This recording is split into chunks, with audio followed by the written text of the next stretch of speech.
Hola, buenas, ¿cómo están? Les voy a comenzar a leer La llamada de la selva del gran Jack London. Capítulo 1. La ley primitiva. Puck no leía los periódicos, así pues, estaba lejos de imaginar las noticias del año 1897. Tramábase no solo contra él, sino contra todos sus hermanos de raza, los grandes perros de pelo largo, tan útiles para trabajar en tierra como en el agua, a los cuales se perseguía en toda aquella región, que se extiende desde el estrecho de Puget a la bahía de San Diego. Porque acaecía que los hombres, cavando como topos la tierra parda, habíanse tropezado con un metal amarillo, hundido dentro del helado suelo de las regiones árticas, y habiéndose apresurado las grandes compañías de transporte a extender la noticia empleando llamativos reclamos, la gente se dirigía hacia el norte en grandes masas. Estas gentes precisaban de perros robustos que tienen vigorosos músculos para trabajar de firme y que, además, cuentan con un magnífico abrigo de piel para protegerse contra el frío. Buck moraba en la soberbia propiedad situada en el soleado valle de Santa Clara, conocida con el nombre de el dominio del juez Miller. Desde el camino apenas se distinguía el edificio, medio oculto por los altos y copudos árboles que solo dejaban entrever, a través de su ramaje, la larga y fresca baranda que se extendía sobre las cuatro caras de la vivienda. Unos senderos enarenados conducen a la escalinata, bajo la trémula sombra de los álamos y por alfombras de césped. Un inmenso y florido jardín rodea la casa. Véase unas cuadras espaciosas en las que se mueven una docena de grooms, charlatanes y criados. También hay casetas cubiertas de plantas trepadoras, construidas por los jardineros y sus ayudantes. Y también una interminable hilera de invernaderos, umbráculos, parras y más allá aún se divisan huertos, pastos excelentes, campos fértiles y cañoros ruiseñores. Y el rey absoluto de aquel territorio espléndido era desde hacía 4 años el perro Buck, magnífico animal que tenía de su padre Elno, el gigantesco Terranova, el peso y la majestad, en tanto que de la madre Sheps, fina perra collie de pura raza escocesa, había adquirido la belleza de las formas y la inteligencia humana, reflejada en sus miradas. La autoridad de Buck era indiscutible, reinaba sin oposición, no tan solo sobre la insignificante turba de los perros de cuadra, sino sobre Touch, el dogo japonés, y sobre el mexicano Isabel, un extraño perro cuyo aspecto movía risa y también su influencia era absoluta sobre todos los bípedos que habitaban, como él, bajo el mismo techo. Compañero inseparable del juez, a quien seguía en todos sus paseos, echábase por costumbre majestuosa y dulcemente a los pies de su amo, en la biblioteca, con la nariz apoyada en sus patas delanteras, mirando de reojo la encendida chimenea y frunciendo ligeramente sus cejas, para demostrar el interés que le inspiraba todo cuanto sucedía en torno a él. Y si se daba cuenta que fuera los hijos mayores del juez disponíanse a montar a caballo, se levantaba con toda dignidad, dispuesto a acompañarles. Así como también cuando los jóvenes tomaban su baño matinal en la gran piscina del cemento de jardín, Buck consideraba un deber suyo asociarse a este acto y tampoco abandonaba nunca a las niñas en sus paseos a pie o en carruaje. A veces se le venía entre el césped, llevando sobre su robusto lomo a los pequeñines del juez, a los que hacía rodar sobre su mullida hierba y haciendo cual si quisiera devorarlos con sus 2 hileras de brillantes dientes. Los pequeños le adoraban, a pesar de que algo le temían, pues Buck ejercía sobre ellos una vigilancia muy severa y no les toleraba que faltasen a lo reglamentado. Y no eran ellos los que le consideraban así, pues el sentimiento de su propia importancia y el respeto unánime que le rodeaba daban al hermoso animal una dignidad verdaderamente regia.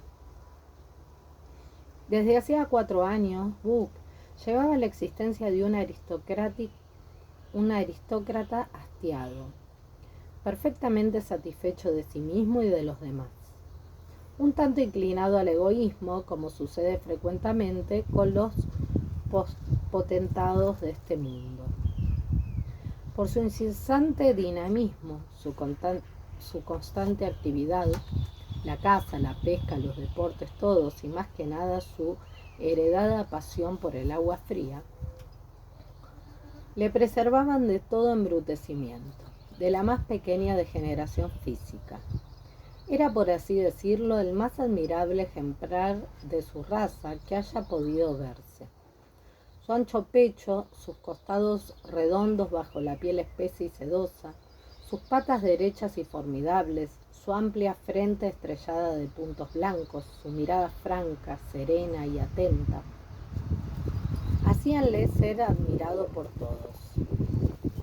Tal era la situación del perro Buck, cuando el descubrimiento de las vetas auríferas de Klondike atrajo hacia el norte a miles de aventureros.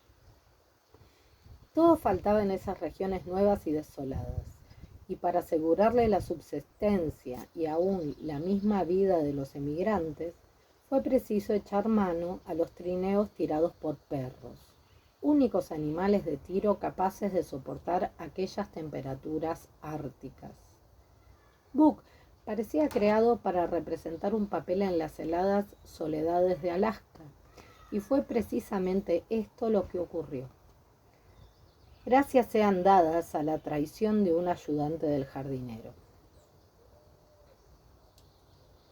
El miserable Manuel sentía una pasión irrefrenable por la lotería china, y como su salario era más que menguado para sostener a su mujer y a sus hijos, no retrocedió ante el crimen con tal de poder satisfacer su vicio. Una noche en que el juez presidía una reunión y sus hijos andaban ajetreados en la organización de un nuevo club atlético, el traidor Manuel llamó dulcemente a Buck, que lo siguió sin recelo, convencido de que se trataba de un paseo a la luz del crepúsculo.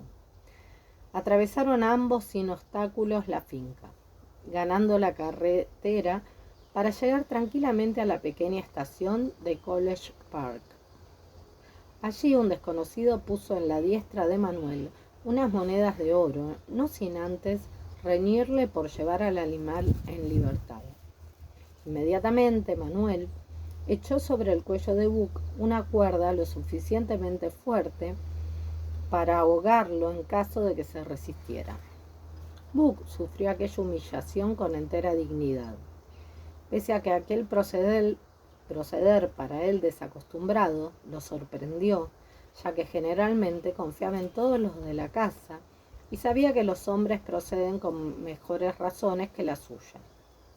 Sin embargo, cuando aquel hombre desconocido hizo el ademán de agarrar la cuerda, Buck expresó con profundo ronquido el disgusto que experimentaba. La cuerda se estrechó seguidamente, apretándole cruelmente la garganta y privando su respiración. Indignado, furioso, se abalanzó sobre el hombre aquel.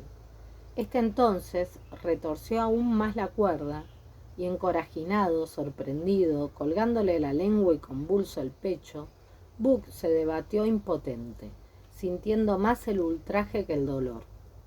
Una nube cubrió sus bellísimos ojos, que se volvieron vidriosos, y así, medio muerto, fue arrojado brutalmente por los dos cómplices a un furgón de mercancías. Cuando Buck volvió en sí, temblando de dolor y de rabia, comprendió que un tren se lo llevaba. pues sus frecuentes excursiones con el juez le habían dado a conocer este medio de locomoción. Sus ojos al abrirse expresaron la ira y la indignación de un monarca traicionado. Pronto se dio cuenta de que a su lado iba el hombre al cual Manuel le había entregado. Dar un brinco sobre él, ciego de rabia, fue cosa de un instante, pero la cuerda volvió a apretarle y le ahogaba, si bien no tan pronto que no le diera tiempo para agarrar aquella mano brutal entre sus colmillos, mordiéndola hasta llegar al hueso. Un empleado del tren acudió al percibir el ruido de la lucha. «Esta bestia sufre ataques de epilepsia», dijo el ladrón, escondiendo la mano llena de sangre bajo su traje. «Lo conduzco a San Francisco para que lo trate un famoso veterinario. Vale mucho dinero un animal como este. Y su amo quiere conservarlo». El empleado se retiró dándose por satisfecho con aquella sencilla explicación. Pero al llegar a San Francisco, el vestido del ladrón estaba hecho jirones, sus pantalones colgaban despedazados, entre las rodillas hacia abajo, y el pañuelo que envolvía la mano herida estaba empapada de sangre. El viaje, no cabe duda, había sido accidentado. Aquel hombre llevó a Buck, medio muerto, a una taberna cercana al mar, y allí, examinándose sus heridas, contó el caso al tabernero. «Maldito animal, está rabioso», murmuraba en tanto trasegaba un vaso grande de ginebra. $50 por este trabajito. A fe mía que si ahora hubiese de empezar, no lo haría ni por 1000. «¿50?» preguntó el tabernero. «¿Y cuánto ha cobrado el otro?» «No ha querido dármelo por menos de 100, barboteó el hombre. ¿150 en total? Como que hay Dios que los vale, o yo soy un estúpido», dijo el dueño del tabernucho, examinando al animal. El ladrón, entre tanto, se había desenvuelto el vendaje sencillo con el que se había envuelto la mano herida. «Será un milagro hecho por el diablo si no me contagia la rabia», repuso iracundo. «No temas, lo que sucederá es que ahora serás rico», dijo el tabernero riéndose burlonamente. «Escucha, yo creo que es hora de que le quites el collar». Aturdido, sufriendo cruelmente, con la garganta y la lengua doloridas, casi agotado, Buck aún no quiso hacer cara a sus atormentadores, pero la cuerda acabó con su escasa resistencia. Por fin consiguieron limar el pesado collar de cobre en el que estaba grabado el nombre del juez. Entonces los dos hombres le quitaron la cuerda y le arrojaron a un cajón reforzado con barrotes de hierro. Allí pasó Buck una noche triste, meditando sobre sus dolores y sus humillaciones. No comprendía nada de cuánto le pasaba. ¿Qué querían de él aquellos hombres? ¿Por qué le maltrataban de aquel modo? Al más pequeño ruido enderezaba las orejas en la creencia de que venía a parecer al juez, o por lo menos a alguno de sus hijos. Pero cuando veía el vinoso semblante del tabernero o la hosca cara de su compañero de viaje, el ladrido jubiloso que le temblaba en la garganta se convertía en un profundo y salvaje ronquido. Por fin reinó el silencio más absoluto. Al amanecer, 4 sujetos mal encarados fueron por el cajón en el que Buck permanecía encerrado y lo colocaron en un furgón. La bestia empezó a ladrar furiosamente a los nuevos individuos, pero en breve, convenciéndose de que se mofaban de su imponente rabia, echóse entonces en un rincón de aquella jaula y permaneció huraño, inmóvil, silencioso. El viaje se hizo largo, llevado de una a otra estación, de un tren expreso a otro de mercaderías. Buck atravesó a velocidades fantásticas inmensas extensiones de territorio. El trayecto duró 2 días. En todo aquel tiempo, ni bebió ni comió nada. Como respondía siempre con amenazadores ronquidos a cuantos empleados del tren se le acercaban, estos se vengaban dejándole sin alimentos. El hambre no le atormentaba tanto como la sed cruel que le secaba las fauces, inflamadas por la presión brutal de la cuerda. El fulgor agitaba su corazón y se añadía a la ardiente fiebre que consumíale. La felicidad de su pasada vida le hacía más dolorosa aún su actual situación. Buck meditaba con su alma perruna sobre lo que le había sucedido en aquellos 2 días llenos de horror y de sorpresas, y sentía crecer su indignación hasta ahora por el desconocido. Del hambre que le estrujaba las entrañas como unas trenzas, desgraciado de aquel que en tales momentos él hubiera podido atrapar. El propio juez difícilmente hubiera podido reconocer en aquel animal feroz al bondadoso compañero de sus placenteras jornadas. Cuando los empleados del ferrocarril pudieron liberarse de él, dejando en Seattle la jaula que contenía aquella bestia feroz, respiraron a pleno pulmón. 4 hombres le levantaron con toda precaución y la depositaron en un patio estrecho y oscuro, rodeado de altos paredones donde se encontraba un hombre bajo y rechoncho, con la pipa en la boca, que vestía una camiseta roja de lana con las manos arremangadas hasta el codo. Presintiendo en aquel hombre un nuevo enemigo, Buck, con los ojos sanguinolientos y el pelo erizado, mostrando los dientes bajo sus labios retorcidos, se lanzó ladrando contra los hierros de la jaula.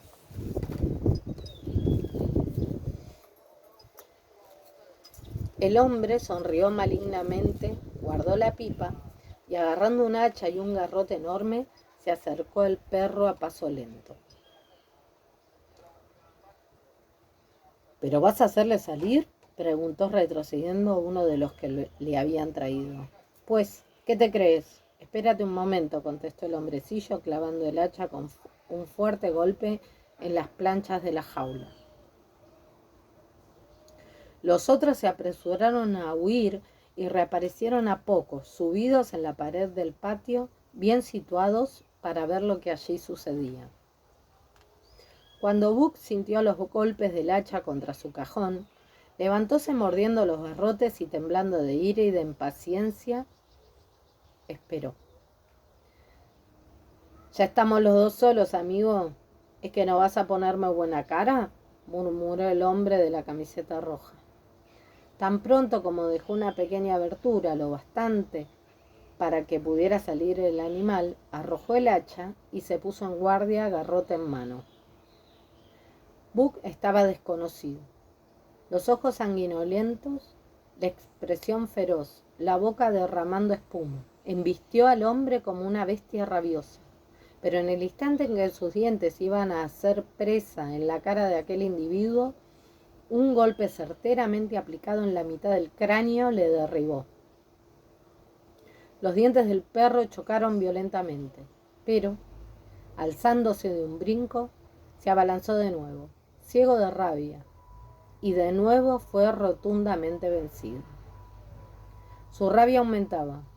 10 veces, 20 veces, volvió a la carga, y a cada nueva tentativa era detenido en su furia por un formidable golpe pegado de mano maestra. Por fin, aturdido, atemorizado, Buck quedó en el suelo, jadeante. La sangre goteaba de sus narices, de la boca, de las orejas, de todo su pelo. Estaba sucio de una espuma sanguinolenta. La desgraciada bestia estaba con su corazón generoso a punto de romperse por el dolor y la impotencia. Entonces, el hombre aquel, dio un paso hacia adelante y fríamente, deliberadamente, asistiendo al garrote con ambas manos, descargó sobre los lomos del pobre animal un golpe terrible. El intenso dolor despertó a Buck de su sopor, ya que ninguno de los otros golpes había igualado a este último.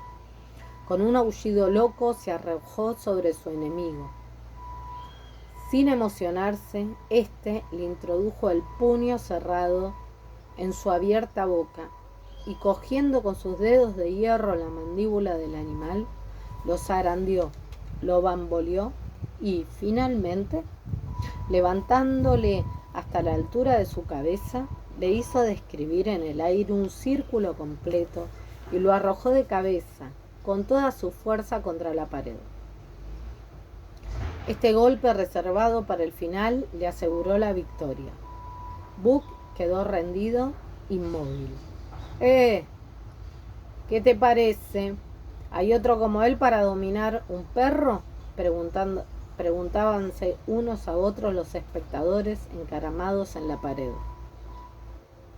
Te juro, dijo uno de ellos marchándose, que preferiría destripar terrones o trabajar dobles horas en domingo antes que tener un oficio como este.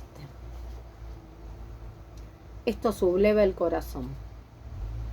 Buck poco a poco recobraba el sentido, pero no aún las fuerzas. Tendido en el sitio donde fue a caer, espiaba con los ojos atónitos todos los movimientos del hombre de la camiseta roja. Este se le acercó tranquilamente. «¿Y bien, amigo mío?», dijo con cierta jovialidad. «¿Cómo va eso? Algo mejor, ¿eh?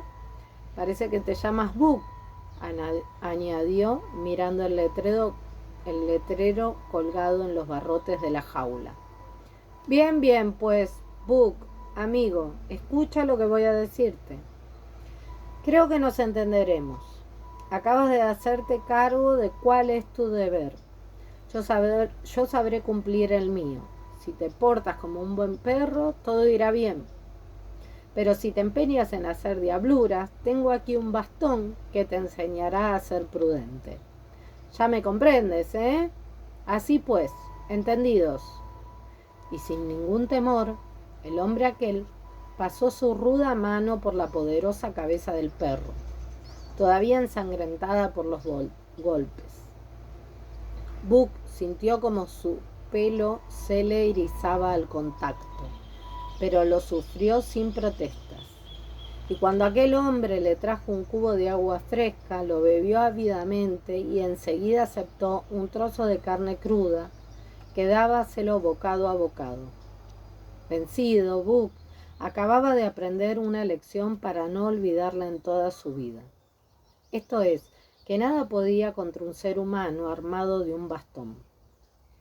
Encontrándose por vez primera ante la ley primitiva, haciéndose cargo de las nuevas y durísimas condiciones de su existencia, borró de su memoria la dulzura de los tiempos pasados y se resignó a sufrir lo inevitable. Otros perros llegaban en gran número. Los unos dóciles y contentos, otros como él, pero cada uno a su vez aprendía la lección. Y en las condiciones que se reproducía ante sus ojos la brutal escena de su propia llegada, la lección se le adentraba más y más profundamente en su corazón. No había más remedio que obedecer la ley del más fuerte. Mas, por convencido que estuviera de esta dura necesidad, Buck no hubiese imitado nunca la bajeza de alguno de sus congéneres, los cuales, vencidos, iban humildemente a lamer las manos de aquel verdugo.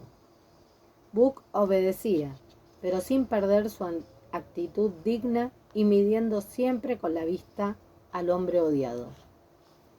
Frecuentemente llegaba gente extraña. Examinaban los perros, entregaban unas monedas y después llevábanse uno o más compañeros de raza, que ya no volvían a ver. Buck no comprendía lo que aquello significaba. Por fin llegó su turno. Cierto día apareció en el patio de los perros un hombre bajo, enjuto y vivo. de semblante avergonzado, chapurreando en un inglés especial, salpicado de palabras desconocidas por Buck. ¡Caramba!, exclamó fijándose en el soberbio animal. ¿He ahí un perro terrible? ¿El diablo se lo lleve? ¿Cuánto quiere por él? $300.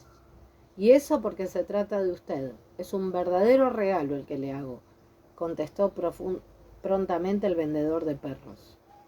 Pero en este negocio debe mediar dinero del gobierno, Perrault? No se enfade. Perrault se limitó a sonreír. Realmente no era caro un animal como aquel, y el gobierno de Canadá no se dolería si viese llegar los correos con bastante más prontitud que la acostumbrada. Perrault era un hombre inteligente, y en cuanto terminó de examinar a Buck, comprendió que no tropezaría nunca más con un animal como aquel. Buck, atento, escuchó el tintineo de las monedas que el recién llegado ponía en las manos del vendedor. Después Perrault silbó a Buck y a Curly, un Terranova de carácter excelente, llegado hacía unos días y que el hombre adquirió también. Los perros siguieron a su nuevo amo.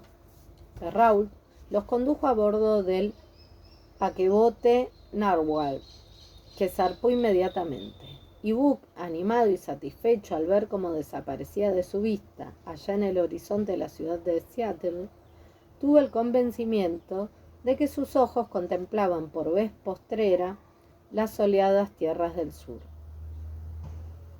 Perrault bajó las bestias al entrepuente y las recomendó al cuidado de un gigante de rostro curtido.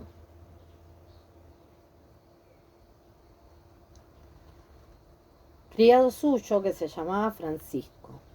Perrault era franco-canadiense, bastante bronceado, pero Francisco era un mestizo indio franco-canadiense, aún más bronceado que Perrault.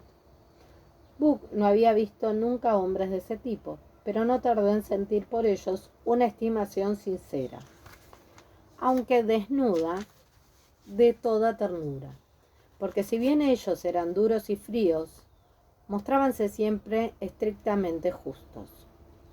Buck y Curly encontraron otros dos compañeros a bordo del Narwhal. Uno era un mestín fuerte, de pelo blanco como la nieve, traído de Spitzberg por el capitán de un ballenero. Era un animal simpático por fuera, pero de carácter hipócrita. Ya en la primera comida le robó su parte a Buck. Como éste, indignado, se lanzara para recobrarla, la larga trenza del látigo de Francisco silbó en el aire y, cayendo sobre su ladrón, le obligó a devolver aquel botín mal adquirido. Buck consideró que Francisco era un hombre justo y le concedió su estima. El segundo perro era un animal de carácter atrabiliario. Él supo hacer comprender bien pronto a Curly que le prodigaba su confianza, el deseo de que le dejaran tranquilo. Pero él, por lo menos, no quería la parte de nadie. Dave parecía pensar únicamente en comer, bostezar, beber y dormir. Nada le interesaba sino él mismo.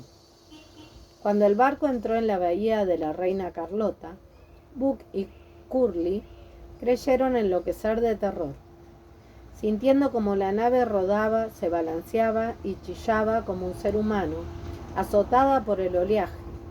Pero Dave, testigo de su agitación, levantó la cabeza y les miró despreciativamente, pues bostezó y, volviéndose del otro lado, se adormiló tranquilamente.